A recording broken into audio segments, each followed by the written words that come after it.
Welcome to E6 TV special స్టోరీతో మీ ముందుకు రావడం జరిగింది. అద్దెకు బాయ్ ఫ్రెండ్స్ గతంలో అబ్బాయిలను అమ్మాయిల పేర్లతో నకిలీ సోషల్ మీడియా ప్రొఫైల్ క్రియేట్ చేసి మోసం చేయడం తరచూ చూసేవాళ్ళం. కానీ ఇప్పుడు ట్రెండ్ మారింది. ఒంటరితనాన్ని ఆసరాగా చేసుకొని అమ్మాయిలను యువతులను లక్ష్యంగా చేసుకొని ముఠాలు కొత్త రకం మోసాలకు తెరతీశాయి.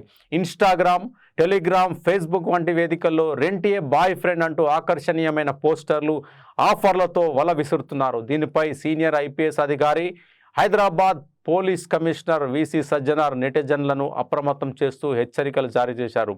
సైబర్ నేరగాల వ్యూహం అత్యంత నయా మోడల్లో సాగుతోంది.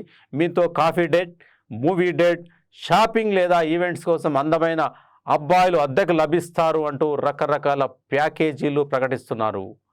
డిస్కౌంట్లు ఇస్తూ యువతను ఆకర్షిస్తున్నారు. ఇందుకోసం ప్రొఫైళ్లలో పెట్టే హ్యాండ్సమ్ కుర్రాల ఫోటోలు నిజమైనవి కావు. అవన్నీ ఆర్టిఫిషియల్ ఇంటెలిజెన్స్ ఉపయోగించి తయారు చేసినవి లేదా ఇంటర్నెట్ నుంచి దొంగిలించినవి మాత్రమే. ఒక్కసారి ఆఫర్లను నమ్మి అమ్మాయిలు సంప్రదిస్తే మొదట ఫ్రెండ్లీగా మాట్లాడి నమ్మకం కలిగిస్తారు. ఆ తర్వాత booking confirmation, security deposit, advance payments పేరిట డిజిటల్ వ్యాలెట్లు లేదా క్యూఆర్ కోడ్ల ద్వారా డబ్బులు గుంజుతారు. డబ్బులు అకౌంట్లో పడగానే సదరు వ్యక్తులను బ్లాక్మెయిల్ చేసి గాల్లో కలిసిపోతారు. అంతటితో ఈ ముఠాల మోసం ఆగడం లేదు. చాటింగ్ సమయంలో సేకరించిన ఫోన్ నంబర్లు, వ్యక్తిగత ఫోటోల ఆధారంగా తర్వాత సదరు యువతులను బ్లాక్మెయిల్ చేసి సైబర్ ఎక్స్టార్షన్కు పాల్పడే ప్రమాదం ఉందని కమిషనర్ సజ్జనార్ ఆందోళన వ్యక్తం చేశారు. సోషల్ మీడియాలో కలర్ఫుల్గా కనిపించే ప్రచారాలను నమ్మి అపరిచితులకు అడ్వాన్సులు చెల్లించవద్దని, వ్యక్తిగత వివరాలు, ఫోటోలు షేర్ చేయకూడదని హెచ్చరించారు. నిజంగా మరి సమాజంలో నేటి యువత చూస్తే సంపాదన ఎక్కువైపోయింది, ఆలోచనలో చాలా మార్పు వచ్చేసింది. ప్రతి ఒక్కరిలో కూడా మరి యువతలో ఎంజాయ్ చేయాలి అనే ఒక ఆలోచన పెరిగిపోయింది. దాంతో తప్పుడు దారిలో వెళ్తున్న క్రమం మనం తరచూ సోషల్ మీడియాలో చూస్తూ ఉన్నాం. ఇక మరి ఇలాంటి ఏవైతే మరి సోషల్ మీడియా కావచ్చు, సైబర్ నేరాలకు పాల్పడే ఎవరైతే అక్రమార్కులు ఉంటారో, నేరగాళ్ళు ఉంటారో వారి బారిన పడకుండా మరి అమ్మాయిలు అయితే జాగ్రత్త ఉండాల్సిన అవసరం ఉంది. అబ్బాయిలు కూడా చాలా జాగ్రత్తగా ఉండాలి. ఇలాంటి మోసాలకు పాల్పడి మీ జేబులు గుల్లా చేసుకోవద్దు. గతంలో మనం అనేక సైబర్ నేరాలను మనం చూసాం.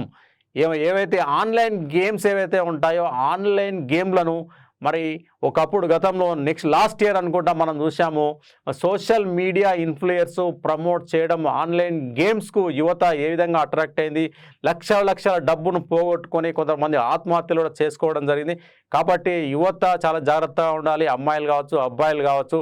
ముఖ్యంగా మరి అమ్మాయిలకు వల వేస్తూ మరి ఇలాంటి ఈ సైబర్ ఏదైతే ఉందో యాక్టివిటీ, ఈ కార్యక్రమం ఏదైతే ఉందో దీనిపైన మరి అందరూ జాగ్రత్తగా ఉండాలని చెప్పేసి మరి వీసీ సజ్జనార్ దీనిపైన యువతకు, ముఖ్యంగా అమ్మాయిలకు, యువతులకు హెచ్చరికలు జారీ చేయడం జరిగింది.